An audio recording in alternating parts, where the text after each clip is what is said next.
તો good morning વિદ્યાર્થી મિત્રો, કેમ છો? અગાઉના વિડીયોમાં આપણે શું ભણી ગયા હતા? ક્ષેત્રફળ અને પરિમિતિ. ક્ષેત્રફળ એટલે કે તમે એનો એકમ ભણી ગયા હતા અને સૂત્ર ભણી ગયા હતા. એવી જ રીતે પરિમિતિમાં પણ આપણે ભણી ગયા હતા. દરેકને ક્ષેત્રફળની વ્યાખ્યા આવડતી હશે, બરાબર?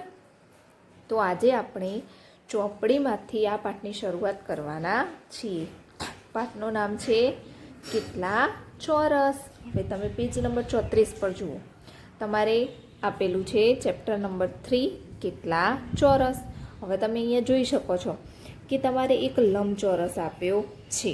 હવે નીચે શું કીધું છે? હવે લંબચોરસની અંદર તમારે અલગ અલગ ટપકા દર્શાવેલા છે. બિંદુઓથી બનાવેલા કાગળ પરના લાલ ચોરસની બાજુ માપો.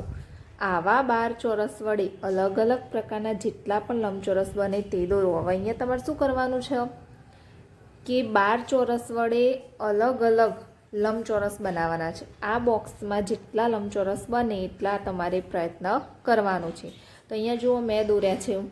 તો જુઓ તમે અહીંયા પહેલું મેં એક લંબચોરસ દોર્યું છે. તો અહીંયા મેં કેટલા લંબચોરસનો ઉપયોગ કર્યો છે? તો તમે અહીંયા ગણશો તો 12 લંબચોરસ થશે, બરાબર? હવે આ લંબચોરસ અહીંયા જે ચોરસ આપેલું છે એનું માપ છે 1 સેમી, બરાબર? તો 1 સેમીના અહીંયા મેં કેટલા લંબચોરસ લીધા? 12, બરાબર? એટલે કે આ કેટલા સેમીનો થશે? 1/12 સેમીનો, બરાબર? કેટલા સેમીનો? 1/12 સેમીનો, બરાબર ને? હવે અહીંયા જુઓ, એવી રીતે તમારે અલગ અલગ લંબચોરસ બનાવવાના છે, બરાબર? અહીંયા જુઓ મેં કેટલાનો બનાવ્યો છે. તો અહીંયા જુઓ તમે, આ 2 લંબચોરસ છે. તો અહીંયા 2 અને ઊભા કેટલા છે? તો 1 2 3 4 5 અને 6. તો આ કેટલાનો થશે? 2/6નો લંબચોરસ, બરાબર? એવી જ રીતે મેં અહીંયા 3/4નો બનાવ્યો છે. અહીંયા 3/4 કઈ રીતે? તો જુઓ અહીંયા 1 2 અને 3 ઊભા કેટલા છે? 4 છે. તો શું કહેવાશે એને? 3/4નો. તો તમારે અહીંયા પ્રશ્ન પૂછશે કે તમે કેટલા લંબચોરસ બનાવી શક્યા? તો એનો તમારે જવાબ આપવાનો. તો કેટલા? 7 બનાવ્યા.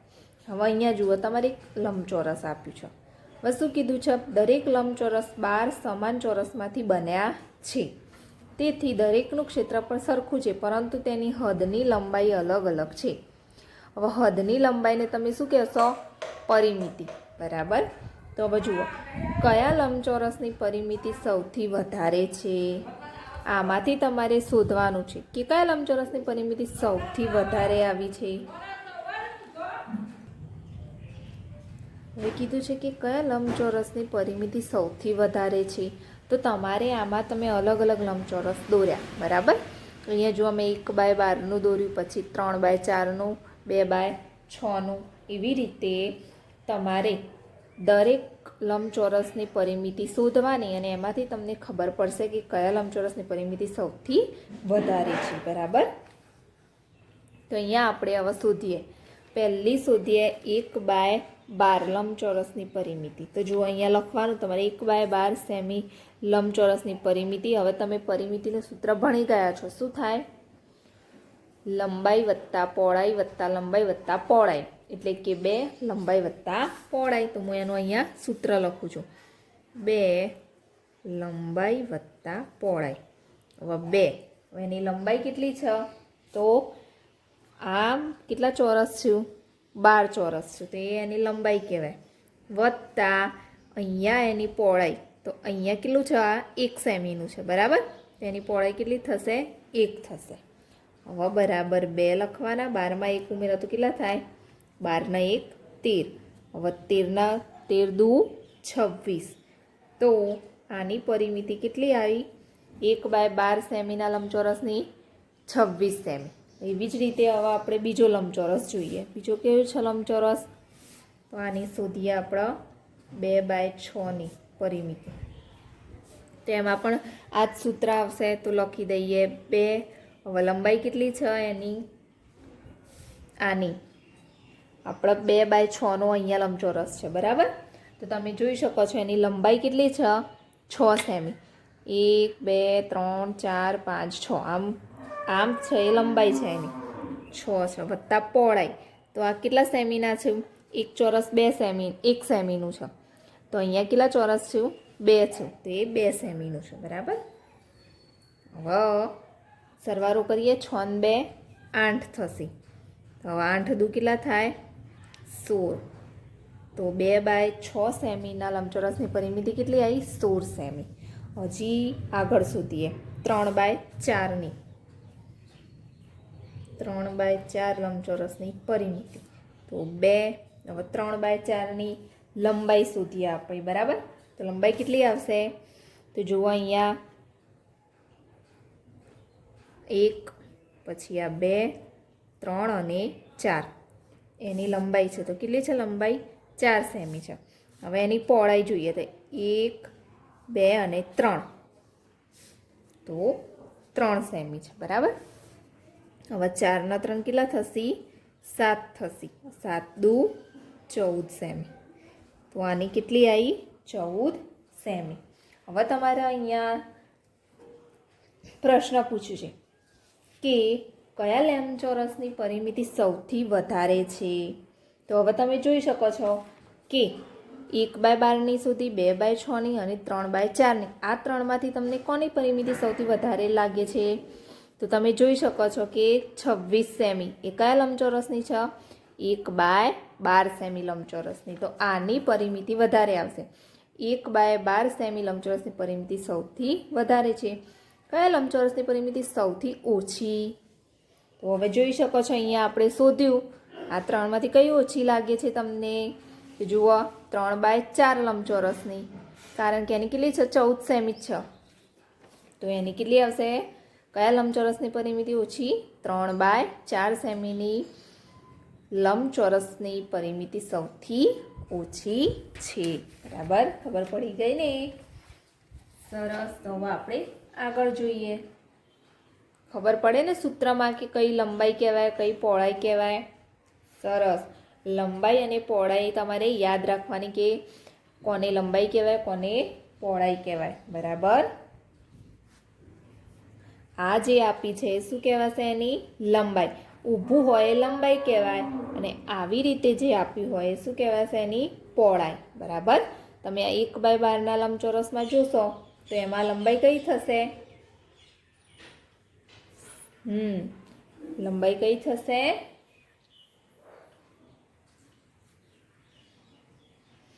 તો અહીંયા કેટલા ચોરસ છે એટલે એની લંબાઈ થશે. બરાબર. હવે આગળનું જોઈએ આપણે.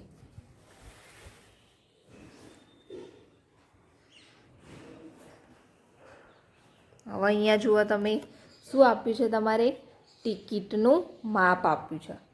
શું આપ્યું છે? ટિકિટનું માપ. હવે તમારે અહીંયા અલગ અલગ પ્રકારની ટિકિટ આપી છે. બરાબર. દરેકના અંદર અલગ અલગ આપ્યું છે તમારે. કોઈ વધારે ખાનાવાળી છે, કોઈ ઓછા ખાનાવાળી છે. હવે અહીંયા જુઓ શું કીધું છે? Ticket D.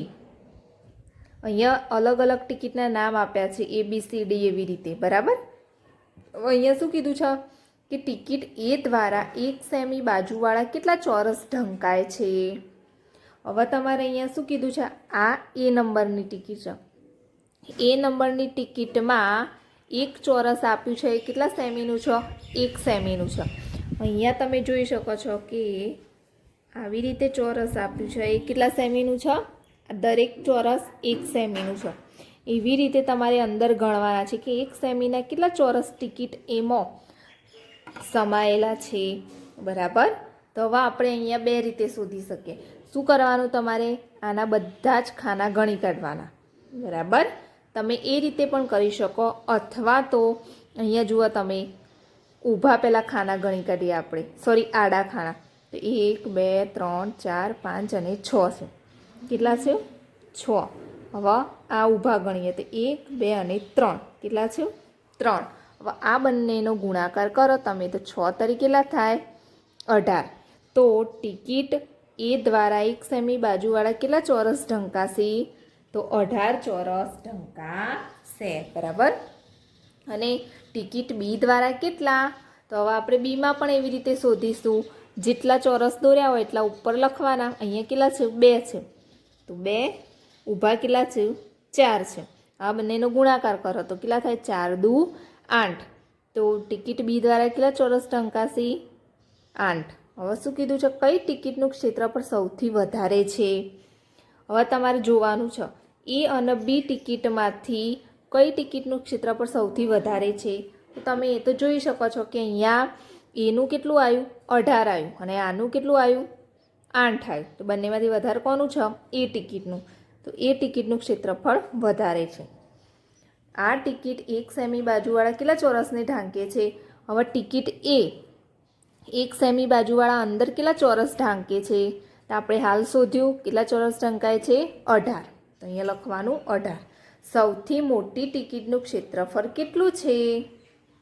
હવે સૌથી મોટી ટિકિટનું ક્ષેત્રફળ કેટલું છે?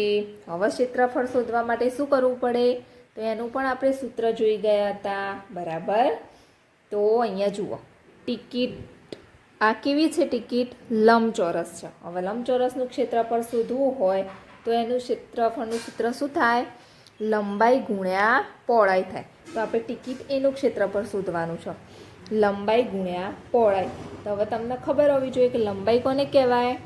તો આ છે એની લંબાઈ છે. તો અહીંયા કેટલી લંબાઈ છે? 1 સેમીના કેટલા ચોરસ છે? અહીંયા 6 છે. તે એની લંબાઈ થઈ. તો હવે આપણે રૂએ શોધીએ એનું ક્ષેત્રફળ, બરાબર. કોનું ક્ષેત્રફળ શોધવાનું છે આપણે?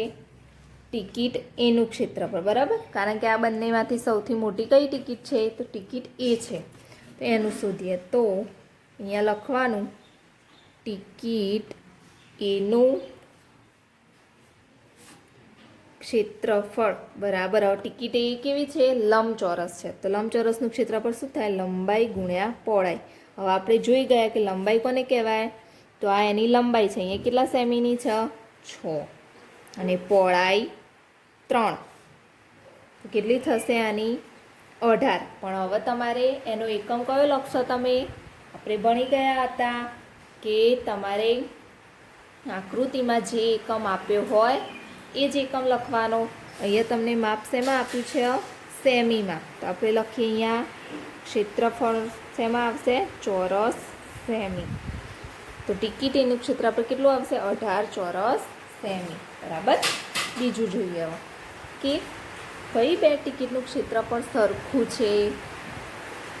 તો પહેલાં તમારે શું કરવું પડે? બધી જ ટિકિટનું ક્ષેત્રફળ શોધવું પડે. તો હવે આપણા સીટ ટિકિટનું જોઈએ.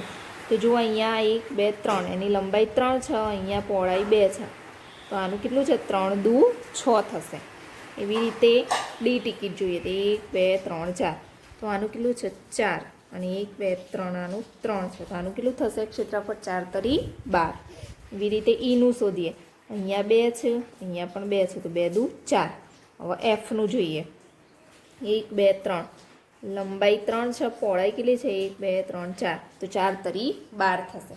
હવે અહીંયા તમારે લખવાનું છે કે કઈ બે ટિકિટનું ક્ષેત્રફળ સરખું છે. તો તમે જોઈ શકો છો કે ડીનું ક્ષેત્રફળ કેટલું આવ્યું? 4 તરી 12 આવ્યું. ઈનું એફનું કેટલું આવ્યું? તો એનું પણ 4 તરી 12, એટલે કે એનું પણ 12 આવ્યું.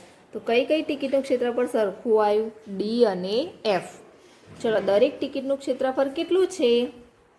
દરેક ટિકિટ એટલે કે આ ડી અને એફ ટિકિટનું ક્ષેત્રફળ કેટલું છે બંનેનું? તો કેટલું છે? 12 ચોરસ સેમી. સૌથી નાની ટિકિટનું ક્ષેત્રફળ ખાલી જગ્યા ચોરસ સેમી છે. આમાંથી તમે જોઈ શકો છો કઈ ટિકિટ તમને નાની દેખાય છે? તો આ ટિકિટ સૌથી નાની છે. તો 2 દુ 4. તો એનું કેટલું થશે? 4 ચોરસ સેમી. ચલો, સૌથી નાની ટિકિટ અને મોટી ટિકિટના ક્ષેત્રફળનો તફાવત ખાલી જગ્યા ચોરસ સેમી. હવે અહીંયા તમારે જોવાનું સૌથી મોટી ટિકિટ કઈ છે? સૌથી મોટી ટિકિટ તો એ ટિકિટ છે, બરાબર. તો એ ટિકિટનું ક્ષેત્રફળ આપણે શોધ્યું તો કેટલું આવ્યું હતું? એ ટિકિટનું ક્ષેત્રફળ 18 ચોરસ સેમી. અને નાની ટિકિટ, હવે સૌથી નાની ટિકિટ કઈ છે? તો 4 સેમીની ઈ ટિકિટ છે. એનું કેટલું છે ક્ષેત્રફળ? 4 સેમી. એનો તફાવત 18માંથી તમે 4 બાદ કરો તો કેટલા આવશે? 14 ચોરસ સેમી, બરાબર. તો તમે ક્ષેત્રફળ આવી રીતે શોધી શકો. હવે તમારે શું કરવાનું? જૂની ટપાલ ટિકિટનો સંગ્રહ કરો અને ચોરસ ખાના ઉપર ગોઠવો. હવે તમારે ઘરે આવી જૂની ટપાલ પડી હોય તો એ ટિકિટ ભેગી કરવાની અને પછી આવી રીતે ચોરસ ખાનામાં ગોઠવવાની અને પછી એનું ક્ષેત્રફળ અને પરિમિતિ શોધવાની. હવે અહીંયા શું કીધું છે? અનુમાન કરો કે કોનું ક્ષેત્રફળ વધારે છે, તમારી પગની છાપનું કે પુસ્તકના પાનાનું. તો અહીંયા તમારે જોવાનું, પગની છાપ અહીંયા આપેલી છે અને આ પુસ્તકના પેજ છે. તો તમે અનુમાન કરી શકો છો કોનું વધારે આવશે, તો પુસ્તકના પાનાનું. કોનું ક્ષેત્રફળ ઓછું છે? એક સાથે 5 રૂપિયાની 2 નોટ, 5 રૂપિયાની 2 નોટ લેવાની અને 100 રૂપિયાની 1 નોટ. તો અહીંયા તમારે જાતે આનો પ્રયત્ન કરવાનો છે. ઘરે 5 રૂપિયાની નોટ દરેકની પાસે હશે અને 100ની નોટ પણ હશે. બંને નોટો મૂકવાની અને પછી જોવાનું કે કોનું ક્ષેત્રફળ ઓછું છે. બરાબર. 10 રૂપિયાની નોટ જુઓ, તેનું ક્ષેત્રફળ 100 ચોરસ સેમી કરતાં વધારે છે. આ પણ તમારે જાતે પ્રયત્ન કરવાનો છે. વાદળી રંગના આકારનું ક્ષેત્રફળ પીળા રંગના ક્ષેત્રફળથી વધારે છે. આનું ક્ષેત્રફળ આના કરતાં વધારે છે. તો તમારે શું કરવાનું અહીંયા? તો વાદળી રંગના આકારનું ક્ષેત્રફળ પીળા રંગના ક્ષેત્રફળ જેટલું જ આવશે. કઈ રીતે? તો શું કરવાનું? તો અહીંયા તમે જુઓ, વાદળી રંગના આકારના 2 વચ્ચેથી બંને ત્રિકોણ કાપવાના. બરાબર. અને આ બંને ટુકડાઓને તમે બાજુમાં દર્શાવેલું પીળા રંગનું જે ચોરસ આપેલું છે એમાં ગોઠવશો એટલે તમને ખબર પડશે કે બંનેનું ક્ષેત્રફળ એક સરખું મળે છે. બરાબર ને? હવે પીળા રંગની પરિમિતિ વાદળી રંગની પરિમિતિથી વધારે છે. હવે તમારે જોવાનું છે કે કોની પરિમિતિ વધારે આવે છે, કયા આકારની, પીળા રંગના આકારની કે વાદળી રંગના આકારની. બરાબર. તો પીળા રંગના આકારની પરિમિતિ વાદળી રંગના પરિમિતિથી ઓછી આવશે. બરાબર. શા માટે? તો તમારે દોરી વડે માપવાનું તો ખબર પડશે. બરાબર. હવે અહીંયા શું કીધું છે કે મારો હાથ કેટલો લાંબો? તો તમારી હથેળી બાજુ પરના ચોરસ ખાના પર મૂકી જોવાનું. અહીંયા તમારે ચોરસ ખાના આપ્યા છે આ બાજુ. તો અહીંયા તમારે શું કરવાનું?